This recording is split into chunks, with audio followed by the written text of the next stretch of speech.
پہلی عالمی جنگ سے بھی بہت پہلے، اور اقوام متحدہ کے بننے سے تو بالکل ہی پہلے 1899 میں۔ ایک 1899 بالکل۔ ہاں، 1899 میں جروزلم کے جو میئر تھے نا، انہوں نے یورپ کے ایک صحافی کو ایک بڑا ہی اہم خط لکھا، اور اس خط کا جو لب لباب تھا وہ بڑا سیدھا سا تھا۔ انہوں نے کہا کہ بھائی خدا کے واسطے فلسطین کو اس کے حال پر چھوڑ دیا جائے۔ صحیح۔ یہ خط اصل میں ایک ایسی آگ کا سموک الارم تھا جو 1899 میں ہی بجنا شروع ہو گیا تھا، مگر اسے دانستہ طور پر یعنی بالکل جان بوجھ کر نظر انداز کر دیا گیا۔ ہاں، اور یہی سے وہ پوری کہانی شروع ہوتی ہے۔ ایگزیکٹلی۔ اور آج جب ہم اس مسئلے کے بارے میں سوچتے ہیں تو عام طور پر ہمارے ذہن میں پچھلے 2 یا 3 سال کے واقعات آتے ہیں، یا پھر ہم اسے 2 مذاہب کا کوئی بہت پرانا زمینی جھگڑا سمجھ لیتے ہیں۔ تو آج اس کو تھوڑا کھول کر دیکھتے ہیں، بالکل، اسے ڈیٹیل میں سمجھنا بہت ضروری ہے۔ کیونکہ آج ہم جس تحقیقی جائزے پر بات کر رہے ہیں وہ کولمبیا یونیورسٹی کے پروفیسر راشد خالدی کی کتاب دی 100 Years War on Palestine پر مبنی ہے۔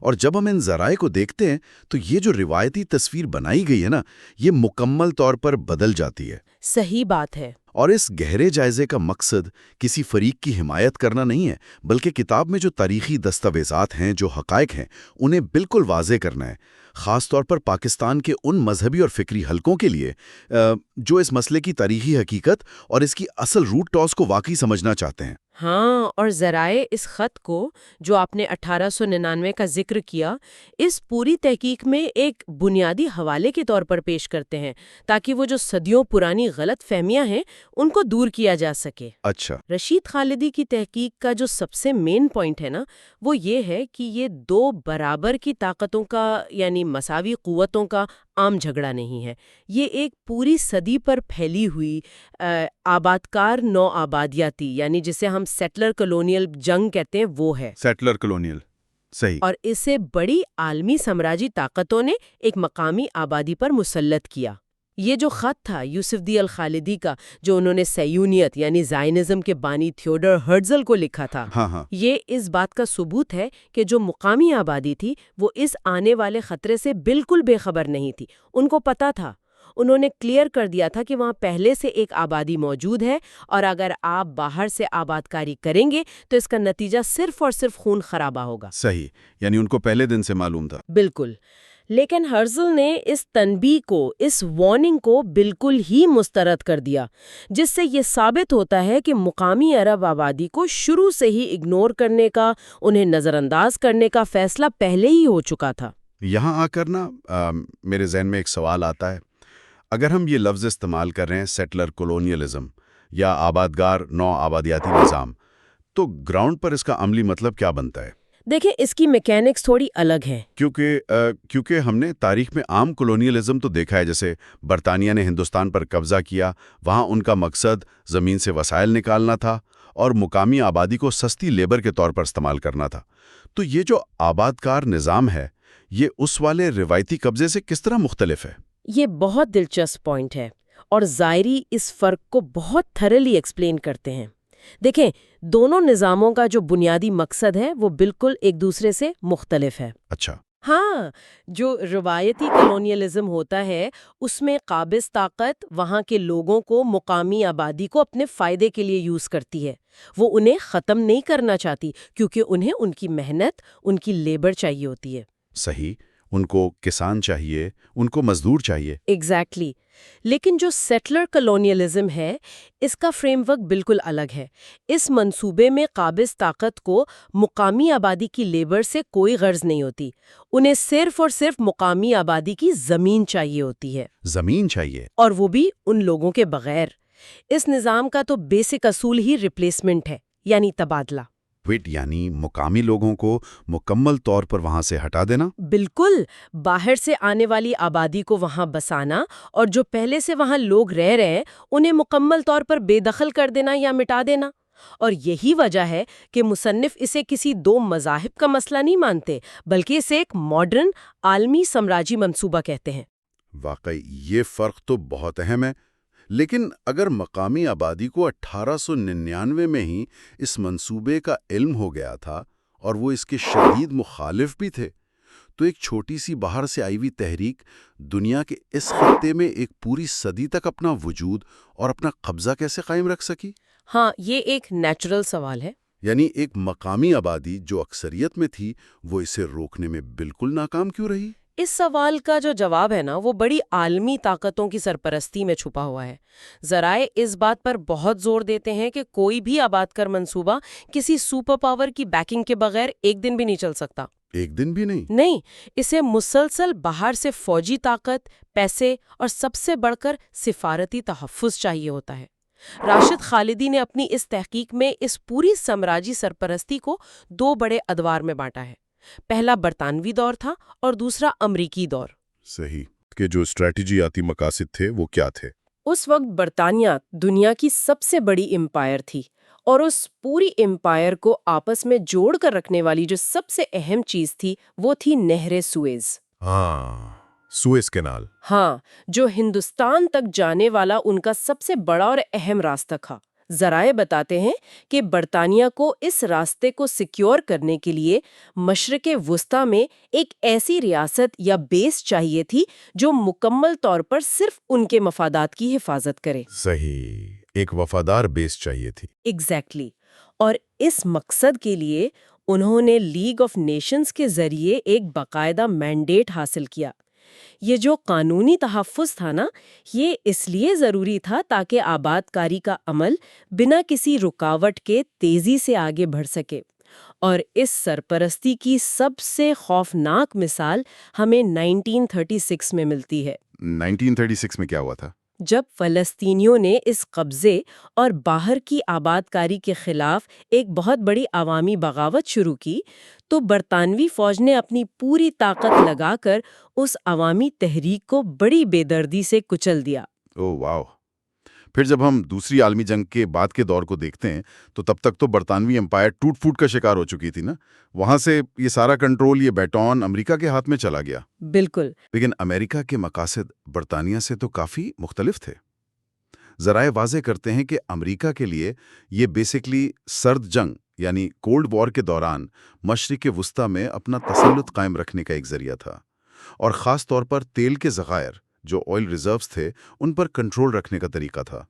ہاں، مصنف کی تحقیق میں یہ بات بالکل واضح ہے کہ امریکی دور میں جو 1967 سے پراپرلی شروع ہوتا ہے اور آج تک چل رہا ہے، اس میں اس سرپرستی کا لیول کہیں زیادہ بڑھ گیا۔ رائٹ۔ امریکہ نے نہ صرف اربوں ڈالر کی ڈائریکٹ مالی امداد شروع کی، بلکہ F-15 اور F-16 جیسے جدید فوجی ہتھیار بھی دیے۔ لیکن اس عسکری امداد سے بھی زیادہ بڑی چیز کیا تھی بھلا؟ Veto power. ایگزیکٹلی، اقوام متحدہ میں مسلسل ویٹو کا استعمال۔ اس ویٹو پاور نے اس پورے آباد کار نظام کو عالمی قانون سے اور کسی بھی قسم کے محاسبے سے یعنی اکاؤنٹیبلٹی سے بالکل آزاد کر دیا۔ یعنی کوئی انہیں پوچھنے والا نہیں رہا۔ صحیح بات ہے۔ اس موازنے سے ایک بہت کلیئر حقیقت نکل کر سامنے آتی ہے جو ذرائع فوکس کرتے ہیں کہ فلسطینی عوام صرف گراؤنڈ پر موجود آباد کاروں سے نہیں لڑ رہے تھے، وہ اکیلے ہی اپنے وقت کی سب سے بڑی عالمی سپر پاورز یعنی پہلے برطانیہ اور پھر امریکہ کی فوجی اور سفارتی مشینز کا مقابلہ کر رہے تھے۔ یہ پوائنٹ واقعی یہ بہت گہری سوچ کی دعوت دیتا ہے۔ ایک عام سی آبادی جس کے پاس کوئی باقاعدہ عسکری فوج نہیں ہے، وہ پچھلے 100 سال سے ان عالمی سپر پاورز کے سامنے کھڑی ہے۔ بالکل۔ اس پورے 100 سالہ جو سامراجی گھیرا ہے، ذرائع نے اسے 6 مختلف ادوار میں یا یوں کہہ لیں کہ اعلان جنگ میں تقسیم کیا ہے۔ اگر ہم اس کو کرونالوجیکلی سمجھنے کی کوشش کریں تو جو پہلی اور دوسری جنگ تھی جو 1917 سے 1948 تک چلی، اس کی شروعات بالفور ڈکلیریشن سے ہوتی ہے۔ یہاں انہوں نے عالمی قانون کو کس طرح اپنے فائدے کے لیے تبدیل کیا؟ دیکھیں، جو 1917 کا بالفور ڈکلیریشن ہے نا، یہ تاریخ کی بہت ہی عجیب و غریب دستاویزات میں سے ایک ہے۔ مصنف بتاتے ہیں کہ اس وقت وہاں زمین پر جو آبادی تھی اس میں سے 90% عرب تھے۔ 90%؟ ہاں، 90%۔ لیکن جو برطانوی وزیر خارجہ تھے آرتھر بیلفور، انہوں نے اپنے اس اعلامیے میں اس 90% اکثریت کا کہیں ڈائریکٹ نام تک نہیں لیا۔ صحیح، ان کو ریکگنائز ہی نہیں کیا۔ انہیں بس غیر یہودی برادریاں کہہ کر پکار لیا گیا۔ اب یہ جو الفاظ کا چناؤ تھا، یہ کوئی غلطی یا اتفاق نہیں تھا، یہ ایک پوری قانونی میکینک تھی۔ مطلب قانون میں ان کی حیثیت کو ڈاؤن پلے کرنا۔ ایگزیکٹلی ایک پوری قوم کے سیاسی وجود کو صرف ایک مذہبی اقلیت کا درجہ دے دیا گیا تاکہ ان سے ان کی ہی زمین کی ملکیت کا حق چھینا جا سکے۔ اور مزے کی بات یہ ہے کہ یہ سب وہ طاقت کر رہی تھی، یعنی برطانیہ، جس کی اپنی اس زمین پر کوئی ملکیت تھی ہی نہیں۔ یہ بالکل ویسا ہی ہے کہ میں کسی اور کے گھر کا سودا کسی تیسرے شخص سے کر لوں اور جو گھر میں رہ رہا ہے اسے کہوں کہ تم تو بس یہاں کے کرایہ دار ہو۔ اور اس کے بعد جب مقامی لوگوں نے بغاوت کی، جس کا ابھی ہم نے ذکر کیا 1936 کے حوالے سے، تو اس کے نتائج بہت بھیانک نکلے۔ ذرائع میں جو نمبرز ہیں، جو اعداد و شمار ہیں، وہ صرف جنگ کی نہیں بلکہ ایک پورے معاشرے کو تباہ کرنے کی کہانی سناتے ہیں۔ بالکل ایسی ہی بات ہے۔ برطانوی فوج کی ان کارروائیوں میں جو 1936 سے 1939 تک رہیں، فلسطین کی 14 سے 17% مرد آبادی کو یا تو شہید کر دیا گیا، یا وہ زخمی ہوئے، یا انہیں ملک بدر کر دیا گیا۔ 14 سے 17%۔ آپ اس سٹیٹ کے میکینکس کو سمجھیں۔ جب کسی معاشرے کی جوان مرد آبادی کا اتنا بڑا حصہ یعنی پریکٹیکلی 17% تک نکال دیا جائے تو وہ سوسائٹی عسکری طور پر، معاشی طور پر اور سیاسی طور پر مکمل اپاہج ہو جاتی ہے۔ یعنی ان کی کمر ٹوٹ جاتی ہے۔ ہاں، اور راشد خالدی یہی سمجھاتے ہیں کہ یہی سب سے بڑی وجہ تھی کہ جب 1947 اور 48 کا اہم وقت آیا تو مقامی آبادی کے پاس اپنا دفاع کرنے کی طاقت ہی نہیں بچی تھی۔ صحیح۔ اس فوجی کمزوری کے نتیجے میں پھر النقبہ یعنی عظیم آفت آئی۔ 1947 میں اقوام متحدہ نے ایک پارٹیشن پلان پیش کیا۔ اب اس وقت کی آبادی کا تناسب دیکھیں تو 30% سے کم آبادی تھی جو باہر سے آئی تھی۔ ہاں، جو سیٹلر تھے۔ بالکل، ان 30% لوگوں کو 56% سب سے بہترین رقبہ دے دیا گیا، اور جو 70% مقامی آبادی تھی ان کو زمین کا چھوٹا سا حصہ پکڑا دیا گیا۔ اور اس کے بعد پھر دیر یاسین جیسا خوفناک قتل عام ہوتا ہے۔ ذرائع اس پر بہت روشنی ڈالتے ہیں کہ یہ جو میسیکرز تھے یہ محض کوئی جنگ کا غصہ یا ہیٹ آف دا مومنٹ نہیں تھے، بلکہ یہ خوف پھیلانے کی ایک منصوبہ بندی تھی، ایک پراپر اسٹریٹجی تھی۔ لینا نہیں تھا، یہ وہاں سے ان کے ہونے کے نشان تک مٹانے کا ایک میکینیکل طریقہ تھا۔ بالکل ٹھیک کہا آپ نے۔ پھر ہم آتے ہیں تیسری اور چوتھی جنگ پر، یعنی 1967 اور 1982 کا دور۔ 1967 کی جنگ کے بارے میں عام طور پر دنیا میں ایک بیانیہ، ایک نیریٹو بنایا جاتا ہے کہ اس آباد کا ریاست کو عرب ملکوں سے ایگزسٹینشل تھریٹ تھا، یعنی ان کے وجود کو خطرہ تھا۔ لیکن ذرائع اس بیانیے کو مکمل طور پر ریجیکٹ کرتے ہیں۔ ہاں، اور ذرا یہ ہوا میں نہیں کہتے۔ مصنف نے باقاعدہ US انٹیلیجنس رپورٹس اور جو ڈی کلاسیفائڈ دستاویزات ہیں ان کے حوالے دیے ہیں۔ انہوں نے ثابت کیا ہے کہ امریکی انتظامیہ کو پہلے دن سے مکمل یقین تھا کہ اسرائیل کسی بھی مقابلے میں عرب افواج کو انتہائی آسانی سے اور چند ہی دنوں میں کچل دے گا۔ یعنی خطرے والی کوئی بات ہی نہیں تھی۔ وہاں وجود کو کوئی عسکری خطرہ تھا ہی نہیں۔ یہ تو محض ایک سیاسی بیانیہ تھا، ایک بہانہ تھا تاکہ جو بچے ہوئے علاقے تھے یعنی ویسٹ بینک اور غزہ، ان پر بھی قبضہ کیا جا سکے۔ صحیح۔ اور اس قبضے کے بعد جو سب سے بڑا سفارتی دھوکہ ہوا وہ تھی اقوام متحدہ کی قرارداد 242۔ اچھا، اس قرارداد 242 کا ذرائع اتنا بڑا سفارتی جھٹکا کیوں مانتے ہیں؟ مطلب اس قرارداد نے گراؤنڈ پر ایسی کیا نئی تبدیلی کر دی تھی؟ اس کی قانونی میکینکس کو تھوڑا غور سے دیکھیں۔ اس قرارداد نے فلسطینیوں کو ایک ایسی قوم ماننے سے ہی انکار کر دیا جس کا کوئی سیاسی حق یا زمین پر دعویٰ بنتا ہو۔ انہیں قانونی طور پر صرف ایک مہاجرین کا مسئلہ یا ریفیوجی پرابلم بنا کر رکھ دیا گیا۔ ویٹ، یعنی ان کو نیشن سے ہٹا کر صرف ریفیوجی بنا دیا۔ ایگزیکٹلی۔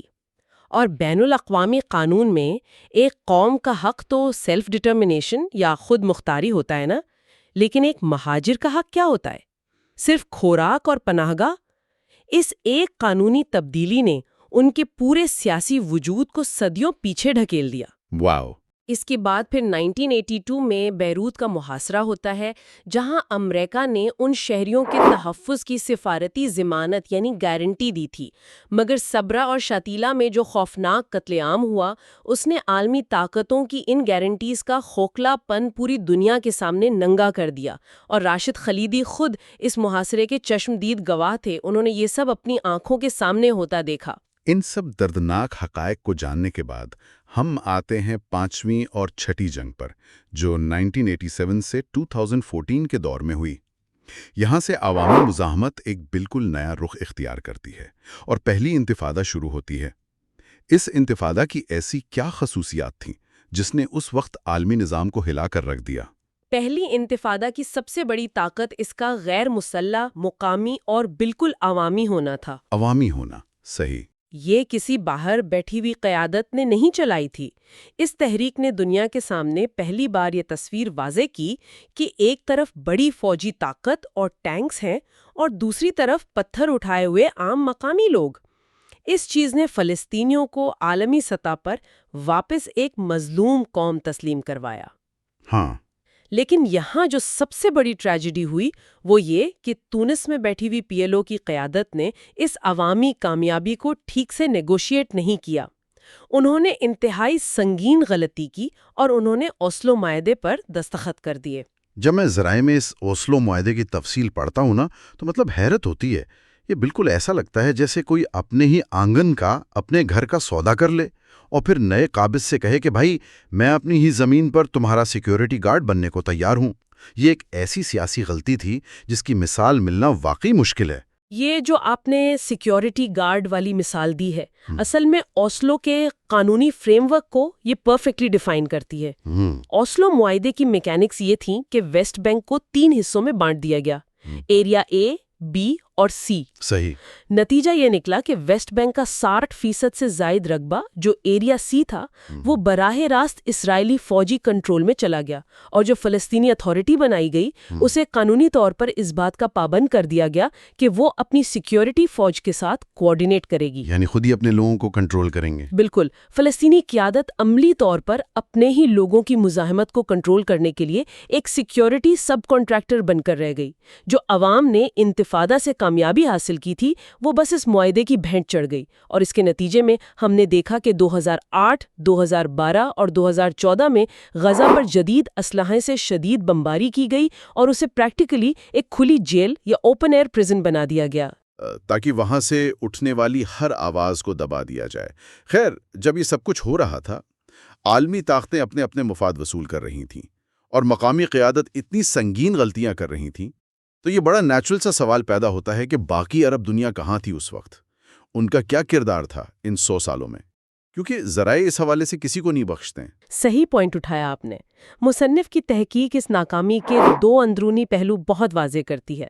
پہلا پہلو یہ کہ آس پاس کی جو عرب ریاستیں تھیں انہوں نے اس مسئلے کو عملی طور پر حل کرنے کے بجائے صرف اپنے گھریلو سیاسی مفادات کے لیے استعمال کیا، مطلب اپنی لوکل پالیٹکس کے لیے۔ ہاں، جب ان کے عوام جذباتی ہوتے تھے تو وہ ان کے حق میں کوئی بیان دے دیتے تھے، لیکن جب واقعی میں سفارتی یا عملی پشت پناہی کا وقت آتا تھا تو ان کے اصل مفادات امریکی اور مغربی دوستی کے ساتھ جڑے ہوئے تھے۔ صحیح۔ اور دوسرا بڑا پہلو خود فلسطینی قیادت کا انٹرنل انتشار تھا، ان کی آپس کی ٹوٹ پھوٹ۔ وہ زمینی حقائق اور عوامی امنگوں سے اس قدر کٹی ہوئی تھیں کہ عالمی سامراج کی چالوں کو سمجھنے میں مکمل طور پر ناکام رہیں۔ لیکن دیکھیں، اس 100 سال کی سامراجی پشت پناہی، پھر قیادت کی ایسی بلنڈرز، نسلی تقتیر اور عالمی تنہائی، ان سب کے باوجود ذرائع ایک انتہائی مضبوط کانسیپٹ سامنے لاتے ہیں، وہ تصور جسے عربی میں صمود کہا جاتا ہے، یعنی ڈٹ جانا یا اسٹیڈ فاسٹنس۔ تو اس صمود کے میکینکس کیا ہیں؟ کیونکہ ظاہر ہے یہ کسی ٹینک یا فوجی ہتھیار کا نام تو نہیں ہے۔ بالکل نہیں۔ صمود کی میکینکس اصل میں اس سیٹلر کالونیلزم کا بالکل برعکس ہے۔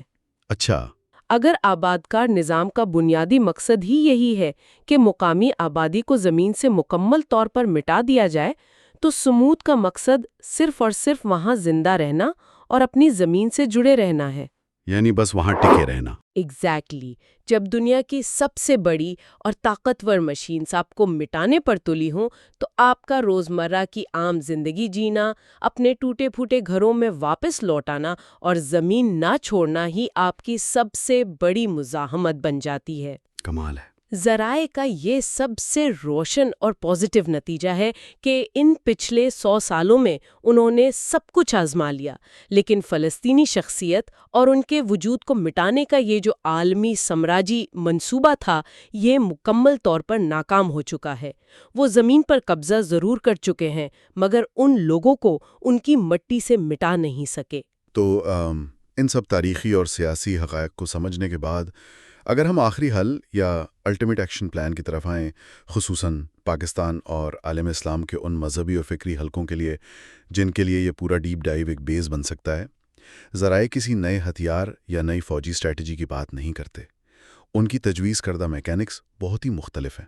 ہاں، اور وہ مختلف اس لیے ہیں کیونکہ مصنف اور یہ تحقیق واضح کرتے ہیں کہ علاج تب تک ممکن نہیں ہے جب تک آپ بیماری کی تشخیص ٹھیک نہ کریں۔ صحیح۔ بنیادی تشخیص یہ ہے کہ یہ مسئلہ پچھلے چند سالوں میں کسی ایک سیاسی گروہ کے حملے سے شروع نہیں ہوا، یہ پورے مغربی سامراج کی ایک 100 سالہ جنگ ہے، اور کیونکہ مقابلہ عالمی سامراج کا ہے جس کے پیچھے سپر پاورز کی ملٹری اور عالمی اداروں کی سپورٹ ہے، اس لیے یہ جو ٹکڑوں میں بٹی ہوئی مزاحمت ہے یا انفرادی مسلم ریاستیں ہیں، وہ اکیلے اس بڑی مشین کا مقابلہ نہیں کر سکتی۔ تو ان کے نزدیک پھر اپروچ کیا ہونی چاہیے؟ ذرائع خاص طور پر جو علماء ہیں اور مفکرین ہیں، ان کو یہ بنیادی ذمہ داری دیتے ہیں کہ وہ عوام کی ذہن سازی کریں، اس مسئلے کو محض کسی عام زمینی یا علاقائی تنازع کے طور پر پیش نہ کریں۔ حتمی لایا عمل یہ تجویز کیا گیا ہے کہ جب تک اس پوری اپروچ کو امت مسلمہ کے فکری اتحاد اور مکمل عالمی مساوات کی طرف نہیں لایا جائے گا، تب تک عالمی ڈپلومیسی کو چیلنج کرنا ناممکن ہے۔ صحیح۔ یہ صرف تھوڑی سی زمین حاصل کرنے کی جنگ نہیں ہے، بلکہ ایک غاصب عالمی نظام کے سامنے انصاف اور حق کے کھڑے ہونے کا مسئلہ ہے۔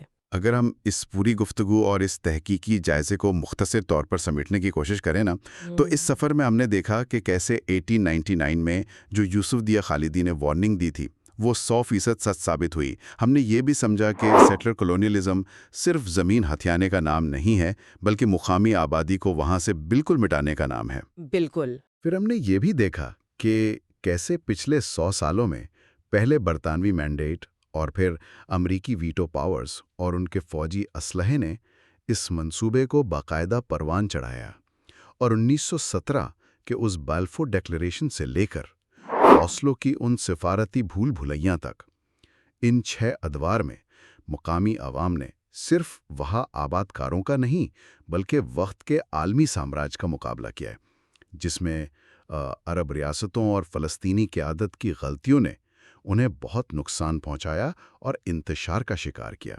لیکن ان کے صمود نے ان کے وجود کو مٹانے کی ہر عالمی کوشش کو ناکام بنا دیا۔ بنائے ہوئے غلط قوانین کا ہو تو اس کا مقابلہ کسی انفرادی اہم یا چھوٹے موٹے سیاسی معاہدے سے نہیں ہو سکتا۔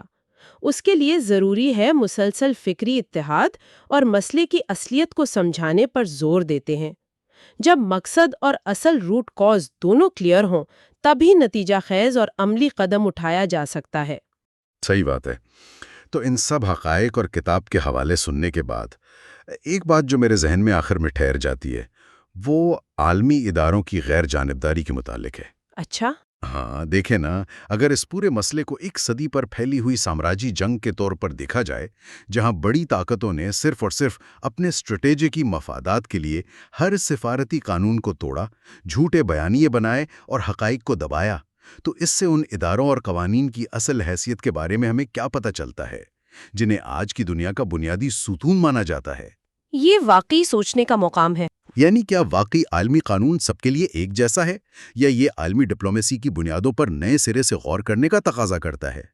یہ بس ایک ایسی بحث ہے جو آنے والے وقتوں میں بین الاقوامی انصاف اور سامراجی طاقتوں کے مابین میرا خیال ہے مزید اہمیت اختیار کرے گی۔